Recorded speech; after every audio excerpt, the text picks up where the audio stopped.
ஸ்ரீ ஸ்ரீ பரமஹம்ச யோகானந்தர். உலகத்தின் முடிவு. தற்போதைய உலக நடப்புகளை எண்ணி பார்க்கும் பொழுது நான் ஏன் எனது தலைப்பு பொருளை உலகத்தின் முடிவு என எடுத்திருக்கின்றேன் என்பதை நீங்கள் நன்றாக புரிந்து கொள்ள முடியும். எனது இன்றைய சொற்பொழிவு இன்னும் வர இருக்கின்ற பல விஷயங்களை நீங்கள் புரிந்து கொள்வதற்கு உங்களுக்கு உதவும். நடப்பு நிகழ்வுகளை அல்லது கடந்தவற்றை நாம் ஆராயும் பொழுது இந்த சம்பவங்களை பற்றிய நமது கருத்தானது நம் உணர்வு நிலையில் இவை எவ்வளவு தெளிவாக அல்லது திரிக்கப்பட்டதாக பிரதிபலிக்கப்படுகிறது என்பதன் மூலம் தீர்மானிக்கப்படுகிறது. மக்கள் நிகழ்பவற்றை அவர்கள் வாழும் விதத்திற்கேற்பவும் அவர்களுடைய சொந்த மனம் மற்றும் அறிவு திறனின் அளவின் மூலமும் மதிப்பிடுகிறார்கள். சுயநலம், தப்பெண்ணங்கள், வெறுப்பு, கோபம் ஆகியவை நிகழ்ச்சிகள் மற்றும் வாழ்க்கை புதிர்களை பற்றிய உண்மையான புரிதலை தடுக்கின்றன. இறைவனுடன் தொடர்பு கொள்வதன் மூலமாக மட்டுமே எல்லா இடத்திலும் செயல்பட்டு கொண்டிருக்கும் அவனுடைய தெய்வீக விதிமுறைகளை நம்மால் புரிந்து கொள்ள முடியும். கடவுளுடைய படைப்பில் மனிதன் இரக்கமற்ற புனிதத்தை கெடுக்கின்ற எல்லா வழிகளிலும் அழிவை ஏற்படுத்தி இருக்கின்றான். இருந்தாலும் தீமை தன்னையே அழித்துக் கொள்வதையும் இறை சக்தி ஒவ்வொரு எதிர்ப்பின் போது முன்னேறி செல்வதையும் நாம் காண்போம். நான் உங்களுக்கு காண்பிக்கப் போவதை போன்று உலகத்தின் முடிவு பல்வேறு உள்ள அர்த்தங்களை கொண்டுள்ளது.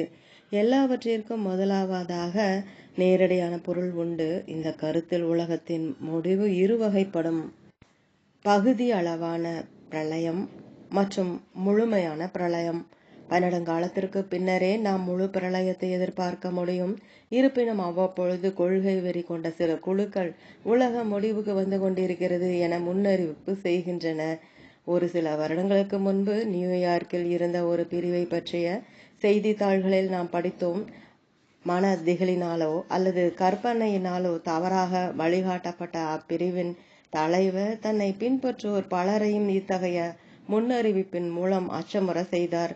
தன்னை பின்பற்றுபவர்களின் மனதில் பயத்தை பதிய செய்வதன் மூலம் அவர்களை பிடித்து வைத்துக் கொள்ள முயலுவோர் உண்மையான ஆசிரியர்கள் அல்ல. நாம் எப்பொழுதும் விவேகத்தால் வழிநடத்தப்பட வேண்டும், ஒருபோதும் பயத்தால் அல்ல.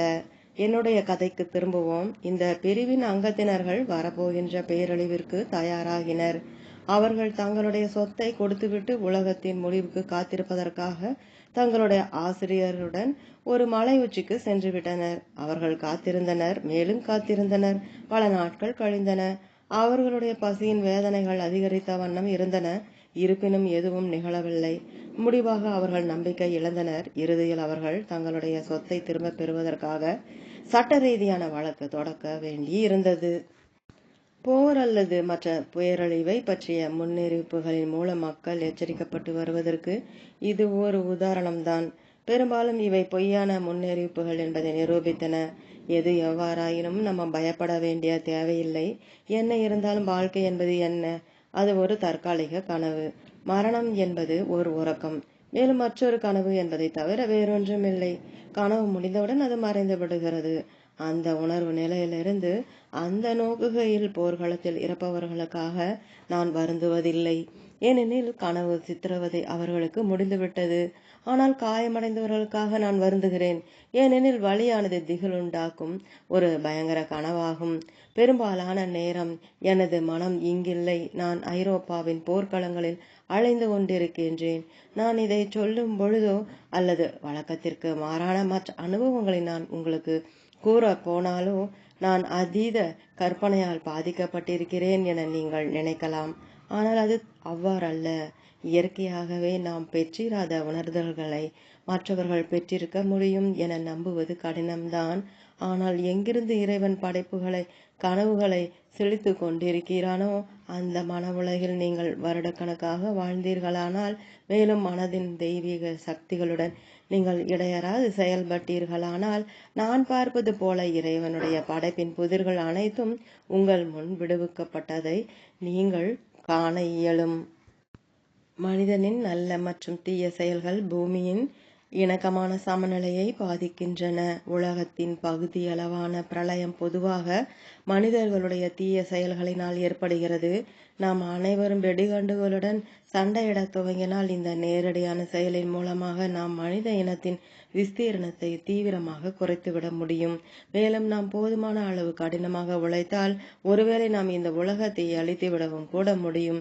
இறைவன் மனிதனுக்கு அழிக்கும் ஆற்றலையும் படைக்கும் ஆற்றலையும் அளித்துள்ளான். நாம் உலகத்தை அழகாக ஆக்கியுள்ளோம். மேலும் நாம் அதை அழிக்கும் சக்தியையும் பெற்றிருக்கிறோம். நாம் உலகத்தின் தூய்மையை குலைக்கும் பொழுது சுற்றுச்சூழலானது ஒரு தீவிர மாற்றத்திற்கு ஆளாகிறது. இதுவே பகுதியளவான பிரளயம் எனப்படுகிறது. அத்தகைய பொங்குதல்கள் அநேக தடவைகள் நிகழ்ந்துள்ளன. நோவாவின் வெள்ளம் ஒரு உதாரணமாகும். இந்த பகுதியளவான பிரளயங்கள் மனித இனத்தின் தவறான செயல்கள், அறியாமையினால் எழும் தவறுகள் ஆகியவற்றினால் விளைகின்றன. இந்த உலக சம்பவங்கள் இறைவனுக்கு தெரியாமல் தாமாகவே நடைபெற்று கொண்டிருக்கின்றன என எண்ண வேண்டாம். மேலும் மனிதனின் செயல்கள் இறைவனுடைய பிரபஞ்ச விதிமுறைகளின் இயக்கத்தின் மீது எந்த விளைவையும் ஏற்படுத்துவதில்லை என எண்ணாதீர்கள். யுக யுகங்களாக நிகழ்ந்து வந்துள்ள அனைத்தும் வான்வெளியில் பதிவு செய்யப்பட்டிருக்கின்றன. மனித இனம் வான்வெளியில் விட்டு செல்கின்ற தீய அதிர்வுகள் பூமியின் இயல்பான இணக்கத்தின் சமநிலையை நிலைகுலைவிக்கின்றன. நோயினாலும் தீமையினாலும் பூமி மிகுந்த பாரமாகும் பொழுது இந்த வான்வெளி நிலைகுலை ஆளானவை. நிலநடுக்கங்கள், வெள்ளங்கள், பிற இயற்கை பேரழிவுகள் ஆகியவற்றிற்கு உலகம் இடம் கொடுப்பதற்கு காரணமாகின்றன. நீங்கள் ஒரு நீண்ட காலத்திற்கு தவறாக வாழும் பொழுதும் இது போலவே தான் பல்வேறு இணக்கமின்மைகளும் குறிப்பிட்ட நோய்களும் உங்களுடைய உடலில் வெளிப்பட துவங்குகின்றன. நோய் ஒரு தண்டனை அல்ல, அது நீங்கள் உங்களுக்கு உடலில் உருவாக்கி கொள்ளும் ஒரு நஞ்சாகும். மேலும் நீங்கள் அதை நீக்கி ஒழித்திட வேண்டும் என இறைவன் விரும்புகிறான். ஆனால் பெரும்பாலும் நீங்கள் அந்த நஞ்சை விலக்க முயற்சி செய்யும் முன்னரே தேகம் முற்றிலுமாக சீர்கேடடைந்து நீங்கள் இறந்து விடுவீர்கள். ஆகவே மனித உடலை போலவே பூமியும் இணக்க பின்மையினாலும் நோயினாலும் துன்புறுகிறது. மேலும் இதன் காரணம் உலகம் முழுவதும் உள்ள அனைத்து மக்களின் ஒன்று சேர்ந்த செயல்கள் நாம் வாழ்கின்ற கிரகத்தை பாதிப்பதுதான். அதை பற்றியே சந்தேகமே இல்லை. மனிதனால் உருவாக்கப்பட்ட நல்ல மற்றும் தீய கர்மவினை நிலைமைகள் தட்பவெப்ப நிலையை தீர்மானிக்கின்றன மற்றும் பாதிக்கின்றன. அவை காற்றையும் சமுத்திரத்தையும் பாதிக்கின்றன. சில சமயங்களில் நிலநடுக்கங்களையும் உண்டாக்கி பூமியின் கட்டமைப்பையே கூட மாற்றுகின்றன. நாம் உலகத்தினுள் செலுத்தும் வெறுப்பு, கோபம், தீமை ஆகிய அனைத்தும் கடும் வேதனையையும் எதிர்ப்பையும் விளைவித்து பூமியின் காந்த சக்தியை நிலைகுலைய வைக்கின்றன. வான் வெளியிலுள்ள இரைச்சலை போன்று இந்த யுத்தத்தினால் விளைவிக்கப்பட்ட அழிவில் நாம் உலகத்தின் ஒரு பகுதி அளவான பிரளயத்தை காண்கிறோம். உயிர்கள், செல்வம், வாழ்விடங்கள் ஆகியவற்றின் நாசம் பல வழிகளில் இது நோவாவின் வெள்ளத்தை விட மோசமானது. அது நெருப்பு, சிந்தப்பட்ட இரத்தம் ஆகியவற்றின் வெள்ளமாகும். ஆனால் ஒரு விஷயம் ஊக்கமளிக்கின்றது. மனித இனத்தின் நல்வினை தீவினையை விட மிகவும் அதிகம். இது இவ்வாறு இல்லாமல் இருந்திருந்தால் பூமியானது எதிர்மறை அதிர்வுகளினால் வெடித்திருக்கும். தோற்றமளிப்பவற்றிற்கு முரணாக பூமியானது ஓர் ஏறுமுகமான சுழற்சியில் உள்ளது. மேலும் நன்மையே வெல்லும். பூமியின் வாழ்க்கை சுழற்சிகள். ஒரு விதத்தில் உலகமானது முன்கூட்டியே தீர்மானிக்கப்பட்ட வயதுடன் கூடிய வாழும் உயிரினமாகும். நாம் இந்த மாபெரும் பூமி தாயின் குழந்தைகள். அவள் விளைவிக்கின்ற உணவை உண்ணுவதற்காக நாம் அவள் வளிமண்டலத்திலுள்ள பிராணவாயு, காற்றோட்டங்கள், சூரிய ஒளி, நீர் ஆகியவற்றின் வாயிலாக நம்மை பேணி வளர்க்கவும் செய்கிறாள். நாம் இளமை, நடுவயது, முதுமை, மரணம் மற்றும் மறுபிறவி ஆகியவற்றின் ஊடாக செல்வதை போலவே பூமி தாயும் செல்கிறாள். இளம் பூமி தாய், நடுத்தர வயதுடைய பூமி தாய், முதுமை அடைந்த பூமி தாய் என உள்ளன.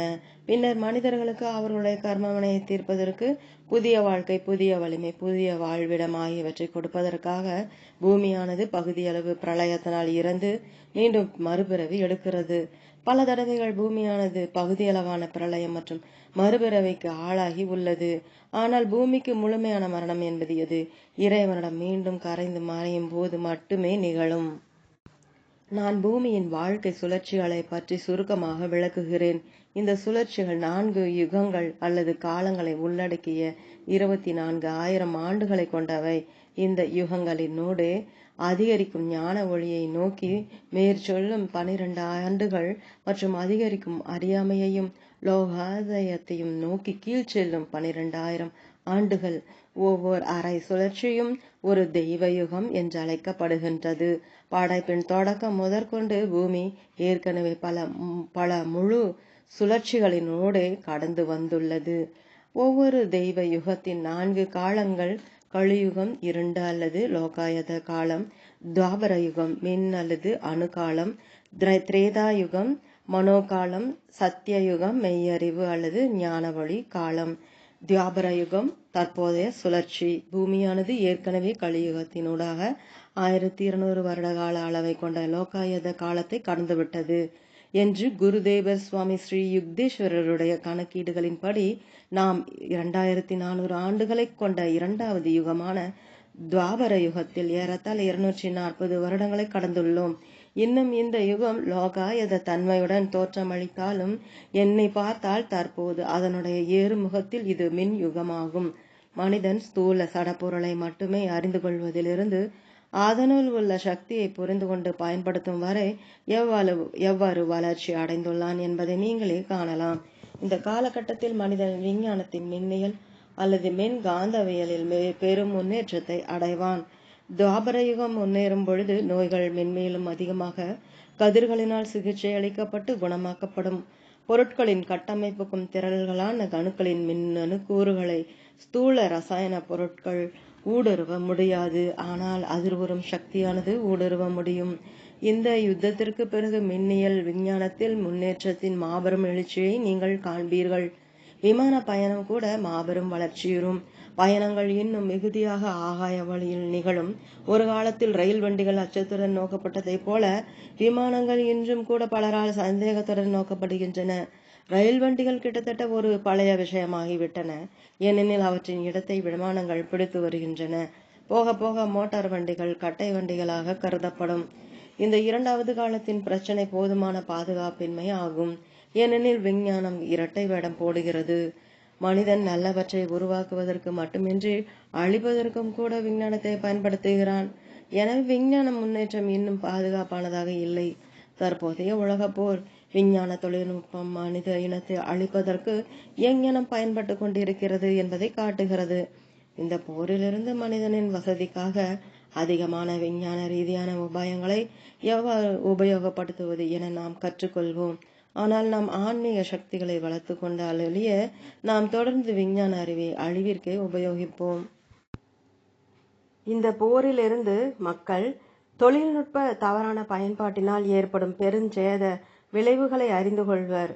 முதல் உலக போரிலும் முற்காலங்களிலும் போரிடுவது வீர பண்பாக கருதப்பட்டது. ஆனால் வீரப்பண்பு மரபை பற்றிய கருத்து மறைந்துவிட்டது. இந்த போரில் எவரும் போரிட விரும்பவில்லை. இது முடிந்த பின்னர் உலக அழிவை குறித்து எந்த அளவு அச்சம் இருக்கும் என்றால், எந்த தேசமாவது ஒரு போரை துவங்க முயற்சி செய்தால் உலகத்தின் ஏனைய நாடுகள் அந்த நாட்டை தடுத்துவிடும். நான் வர இருக்கும் காலத்தில் நடக்க இருப்பதை பற்றி கூறிக்கொண்டிருக்கிறேன். தற்போது போர் தளவாடங்கள் அவசியமானவை. தற்காப்பிற்கான ஒரு திட்டம் நல்லதே, ஆனால் அது முடிவான அமைதியை கொணராது. எவரேனும் ஒருவர் மிருக பலத்தை பயன்படுத்தும் காலம் வரை வேறு எவரேனும் ஒருவர் எப்பொழுதும் அதைவிட அதிகமான மிருக பலத்தை உடையவராக இருப்பார். ஆன்மீக சக்தியினால் மட்டுமே போர்கள் நிறுத்தப்பட முடியும். இதனை மனித இனம் புரிந்து கொள்ள செய்வதுதான் மிருக பலத்தை பணிய செய்வதற்கான ஒரே வழி. பரஸ்பர ஒப்பந்தத்தின் மூலமாக உலகின் எல்லா தேசங்களும் தொடர்ந்து அமைதி மாநாடுகளை நடத்தும் பொழுதும் தம்முடைய ஆயுதங்களை அழித்து அதற்கு பதிலாக உலகின் தாழ்ந்த பகுதிகளை ஒழிப்பதற்கு உதவும் பொழுதும் முடிவான அமைதி கிட்டும். அனைத்து நாடுகளும் அவற்றின் தலைவர்களும் அவர்கள் போரில் செலவழித்து கொண்டிருக்கின்ற செல்வத்தை உலகத்தின் ஏழ்மையை ஒழிப்பதற்கு பயன்படுத்துவதற்காக ஒன்று கூடினால் எவ்வளவு நன்றாக இருந்திருக்கும் என்பதை சிந்தியுங்கள். மாறாக போர் முடிந்து ஒரு தேசம் மற்றொன்றிடம் சரணடைந்த பொழுதும் கூட மக்கள் பயத்தில் வாழ்வதை தொடர்வர். மேலும் இன்னும் கூட ஏழ்மை நிலவும். இந்த தற்போதைய போர் தளவாடங்கள் கழிக்கப்பட்டவைகளாகிவிடும். மேலும் கோடிக்கணக்கான பணம் வீணடிக்கப்பட்டுவிடும். மிருக பலத்தை நம்புவதன் மூலம் மனிதன் பெரும் தவறான செயலில் ஈடுபட்டு கொண்டிருக்கிறான். இது எவ்வளவு காலம் வரை செல்லும்? இதை எவ்வாறு மாற்ற முடியும்? தேசங்களுடைய மூளைகள் போரினால் தகர்க்கப்பட்டு விட்ட பொழுதுதான் அவை தம்முடைய குறுகிய நோக்கு தன்மையை புரிந்து கொள்ள துவங்கும். இந்த போரானது அடக்கி வைக்கப்பட்டுள்ள அனைத்து நாடுகளின் விடுதலைக்காக இது அவ்வாறு தோன்றவில்லை என்றாலும் கூட போரிடப்பட்டு கொண்டிருக்கிறது என்று நான் உங்களுக்கு கூறுகிறேன். கர்மவினை சக்திகள் இந்தியாவிற்கும் அந்நிய ஆதிக்கத்தை கொண்டுள்ள பிற நாடுகளுக்கும் சுதந்திரத்தை வழங்குவதற்காக செயல்பட்டு கொண்டிருக்கின்றன. அனைத்து நாடுகளிலும் ஆன்மீகம் வலுப்பெற வேண்டும். திரேதாயுகம் அடுத்து 3600 ஆண்டுகள் கால அளவை கொண்டுள்ள மூன்றாவது யுகமாகிய திரேதா யுகத்திற்கு வருவோம். அது பெரும்பாலான மக்கள் மனோசக்தியை பயன்படுத்தும் மனோயுகமாகும். மனசக்தியானது தற்போது இருப்பதை விட வெகு அதிக அளவில் உயர்ந்த முன்னேற்றம் அடைந்திருக்கும். அனைத்தும் அச்சக்தியினால் பெருமளவிற்கு நிறைவேற்றப்படும். விவேகம் மிகுந்திருக்கும். எனவே அக்காலத்தில் மிகுந்த பாதுகாப்பு இருக்கும். மக்கள் தங்களுடைய பிரச்சனைகளை தீர்த்து கொள்வதற்காக அமைதியான உபாயங்களை பயன்படுத்த மிகவும் வலிமையான முயற்சியை மேற்கொள்வர். மின்சாரத்தின் பயன்பாடு குறைவாகவும் மனோசக்தியின் பயன்பாடு அதிகரித்து கொண்டும் இருக்கும். இருப்பினும் ஒவ்வொருவரும் மற்றவர்களுடைய மனங்களை அறிய வல்லமை பெற்றிருப்பர் என சொல்வதற்கில்லை. ஆனால் எவ்வாறு ஆற்றல் மிக்க வானொலிகள் ஆற்றல் குறைந்த ஒளிபரப்பை கூட ஈர்க்க வல்லனவோ, மேலும் ஆற்றல் குறைந்த வானொலிகள் ஆற்றல் மிக்க ஒளிபரப்பை மட்டுமே ஈர்க்க வல்லனவோ, அவ்வாறே மனோயுகத்தில் சில மனிதர்கள் மற்றவர்களை விட மிக வலிமை வாய்ந்த மனோசக்திகளை பெற்றிருப்பர். நாம் அந்த மனோயுகத்தில் மனதினுடைய சக்தியினால் நமது சக மனிதர்களை பற்றி இன்னும் நன்றாக அறிய முடியும். அதனால் தீயவராக இருப்பது எவருக்கும் கடினமே. மிக குறைந்த அளவில்தான் போலித்தனம் இருக்கும். ஏனெனில் மக்கள் தங்களுடைய உண்மையான உணர்ச்சிகளை மற்றவர்கள் அறிய மாட்டார்கள் என நினைக்கும் பொழுதுதான் போலித்தனமுடையவர்களாக இருக்கிறார்கள். புரிந்து கொள்ளும் தன்மை அதிகரிப்பதன் காரணத்தால் மனித இனம் ஒருவர் மற்றொருவருடன் அதிக அமைதியுடன் வாழ்வதற்கு கற்றுக்கொள்ளும். மனோசக்தி நலம் பெறவும் உடலுக்கு உணவாகவும் பயன்படுத்தப்படும். சத்திய யுகம் மூன்றாவது யுகத்திற்கு பிறகு வருவது சத்திய யுகம் அல்லது வாய்மையின் காலம்.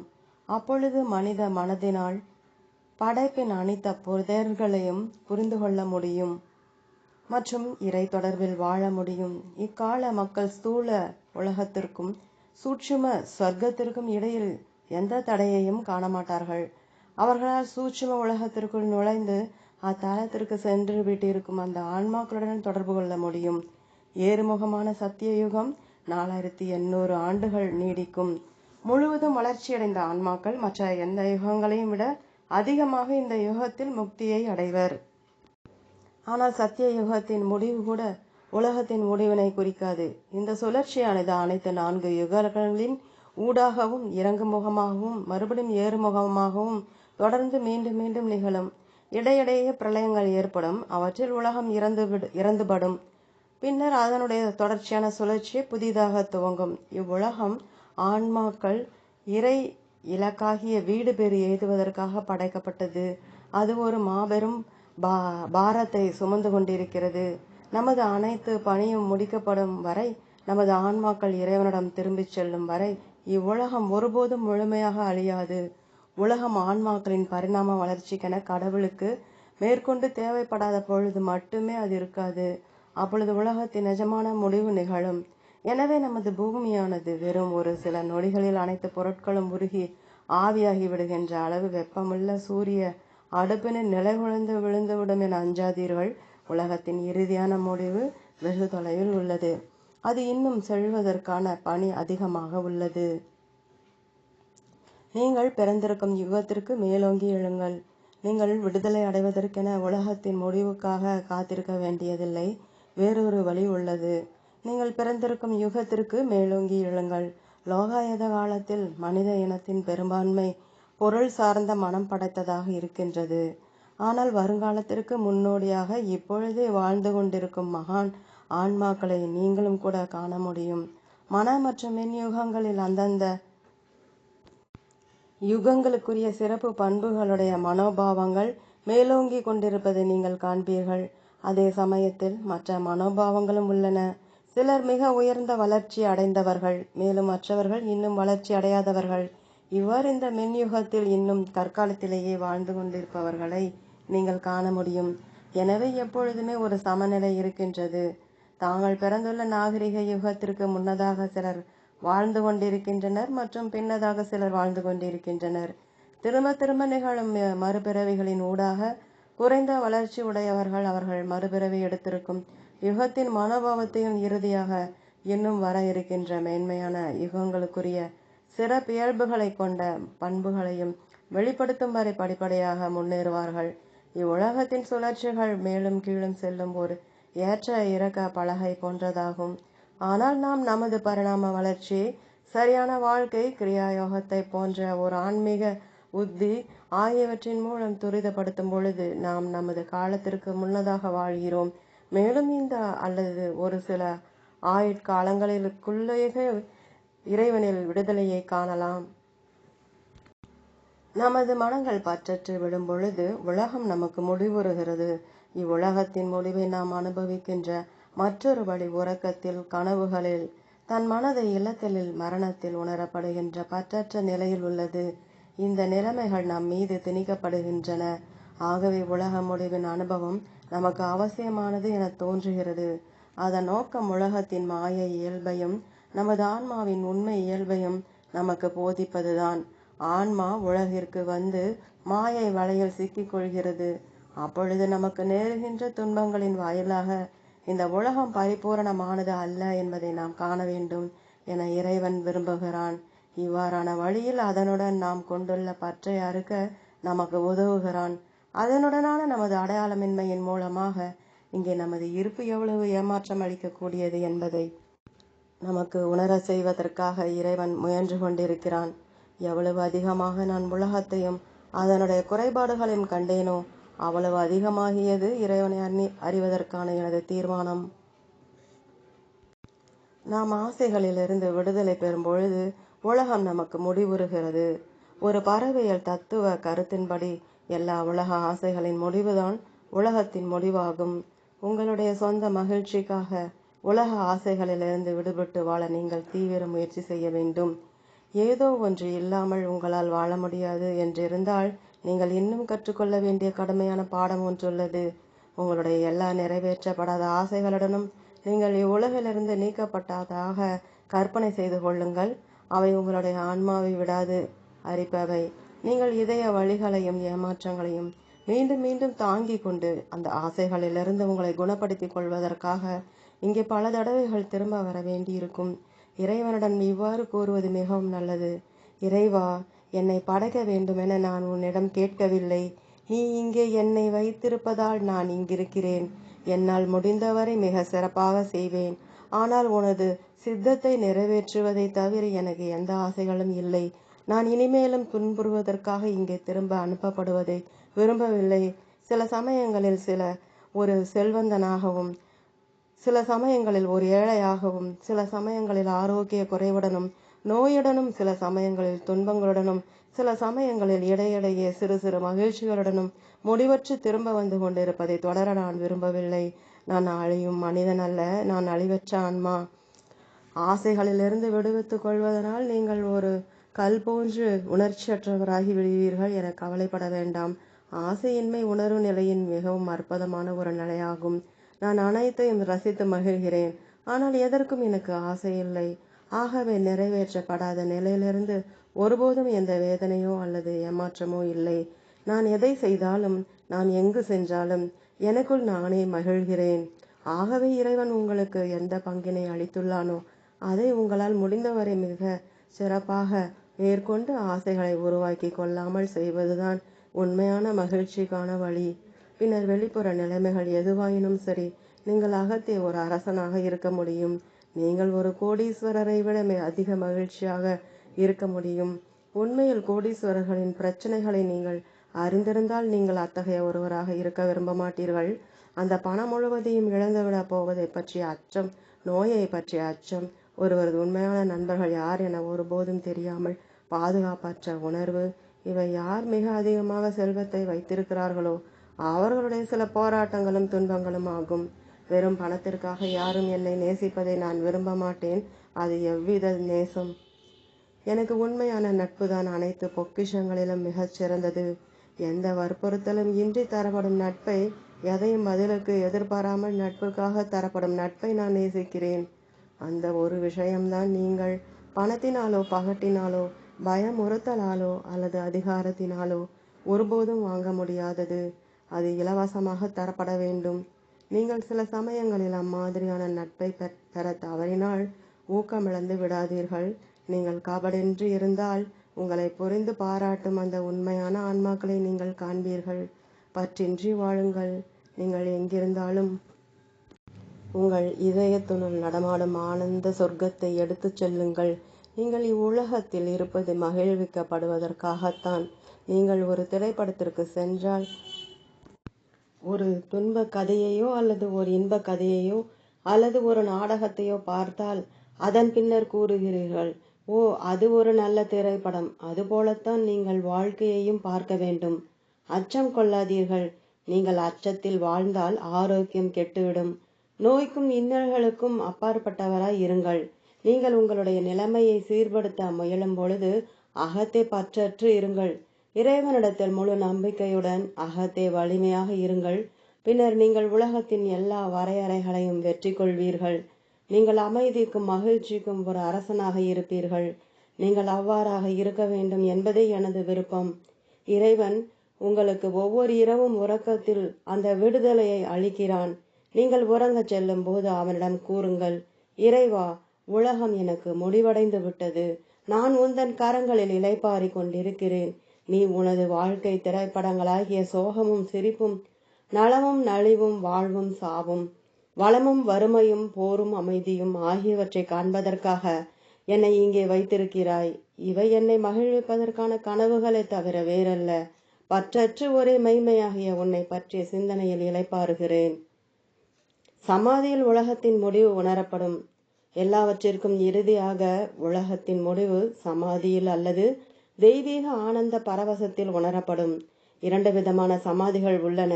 முதலில் நீங்கள் அமர்ந்து தியானம் புரிய முயலும் பொழுது உங்களுடைய மனம் எல்லா திசைகளிலும் ஓடிவிடுகிறது. ஆழ்ந்து செல்வது சாத்தியமாகாது என நீங்கள் நினைக்கிறீர்கள். ஆனால் அசைவற்று அமர்ந்து நீண்ட நேரம் விடாப்பிடியுடன் இருந்தால் இறைவனின் அந்த அற்புதமான அமைதியை நீங்கள் உணரத் துவங்குவீர்கள். உங்கள் மனம் உள்வாங்கப்பட்டு அவனுள் மையம் கொண்டிருக்கும் பொழுது உலகம் மறக்கப்பட்டு விடும். மேலும் அந்த அமைதியில் எந்த உலக இன்பத்தையும் விட மிகச்சிறந்த மகிழ்ச்சியை நீங்கள் காண்பீர்கள். இனிமேலும் உலகத்தை பற்றிய உணர்வு இன்றி நீங்கள் இறைவனை பற்றிய அக விழிப்பு நிலையில் முழுவதுமாக ஈர்க்கப்பட்டு இருக்கும் பொழுது அந்த நிலை சவ்விகல்ப சமாதி எனப்படும். அது உலகின் பகுதியளவான பிரளயம் ஆகும். ஏனெனில் நீங்கள் சாதாரண உணர்வு நிலைக்கு திரும்பும் பொழுது நீங்கள் மிக உயர்ந்த வளர்ச்சி அடைந்தவராகவும் எல்லா ஆசைகளிலிருந்தும் பந்த பாசங்களிலிருந்தும் விடுபட்டவராகவும் இருந்தால் ஒழிய உலக மாயைகள் மீண்டும் உங்களை சிறிதளவு பாதிக்கும். இரண்டாவதும் மிக உயர்ந்ததுமான சமாதி நிலை. நீங்கள் உலகத்தில் இருந்து கொண்டு ஆனால் உலகத்தை சேர்ந்தவராக இல்லாமல் உங்கள் கடமைகளை ஆற்றிக்கொண்டு ஆனால் ஒவ்வொரு கணமும் இறை உணர்வு நிலையில் இருப்பதாகும். இதுதான் நிர்விகல்ப சமாதி. இது அனைத்து வரம்புக்குட்பட்டும் ஆசைகளுக்கும் பந்த பாசங்களுக்கும் முடிவாகும். மாயை முற்றிலும் வெல்லப்படுகிறது. மேலும் இதுதான் உலகத்தின் உண்மையான முடிவு. சமாதி என்ற எனது செய்யலை நீங்கள் மனப்பாடம் செய்யுமாறு நான் உங்களை வலியுறுத்துகிறேன். ஏனெனில் இவ்வுலகில் அணைந்து கொண்டிருக்கும் ஒவ்வொரு மனித வாழ்க்கையின் இலக்கும் அந்த ஆன்ம விடுதலை நிலையாகும். பலர் அவர்கள் சமாதி நிலைக்குள் சென்று விட்டால் இந்த உலக உணர்வு நிலைக்கு திரும்ப நேராது என அச்சம் கொள்கின்றனர். இருப்பினும் இரவில் உடல் மற்றும் உலகத்துடனான அடையாளம் ஆழ்வுணர்வு நிலையில் மறக்கப்பட்டு விடுகின்ற தூக்கத்தில் ஆழ்ந்து விடுவதற்கு அச்சப்படுவதில்லை. சமாதியை பற்றி இந்த மாதிரியாக நினைப்பது பொருளற்றது. அது உணர்வு நிலையின் முடிவு அல்ல, மாறாக உணர்வு நிலையின் விரிவு. இறைவனில் உங்களுடைய கனவு மாயைகள் முடியுங்கள். இறைவனுடன் இருப்பதன் மூலமாக நீங்களே உங்களது உலக உணர்வை இப்பொழுது முடித்து விடுங்கள். உங்கள் ஆன்ம ஆலயத்தின் புனிதத்தை அமைதியற்ற ஆசைகளாலும் கட்டுக்கடங்காத உலக இன்பங்களாலும் களங்கப்படுத்தாதீர்கள். உங்களுடைய மனசாட்சியின் ஒளியிலும் இறைவனுக்கான அன்பின் ஒளியிலும் மாசற்று நில்லுங்கள். அந்த நிலையை தற்போது எய்திவிடுங்கள். பின்னர் ஒருவேளை இந்த மின் யுகத்தில் போரின் பொழுதோ அல்லது மன யுகத்திலோ அல்லது சத்திய யுகத்திலோ நீங்கள் ஒரு அவதார புருஷனாக வந்து இவ்வுலகத்திற்கு அமைதியை அழைப்பீர்கள். இறைவன் நான் கற்க வேண்டுமென விரும்பிய பாடங்களை நான் கற்றேன். இன்னல்கள், நோய்கள், மரணம் ஆகியவை எனக்கு ஒரு பொருட்டல்ல. நான் சாசுவத பேரொளியுடன் ஒன்றியிருக்கிறேன். எனக்கு உலகம் முடிந்துவிட்டது. வாருங்கள் என் சகோதர சகோதரிகளே, வாழ்வு, சாவு மற்றும் முடிவற்ற பிறவி சுற்றுகள் கொண்ட இந்த உலகத்தின் பயங்கர கனவினால் இன்னும் துன்புற்று கொண்டிருப்பவர்களே, என்னுடன் வாருங்கள்.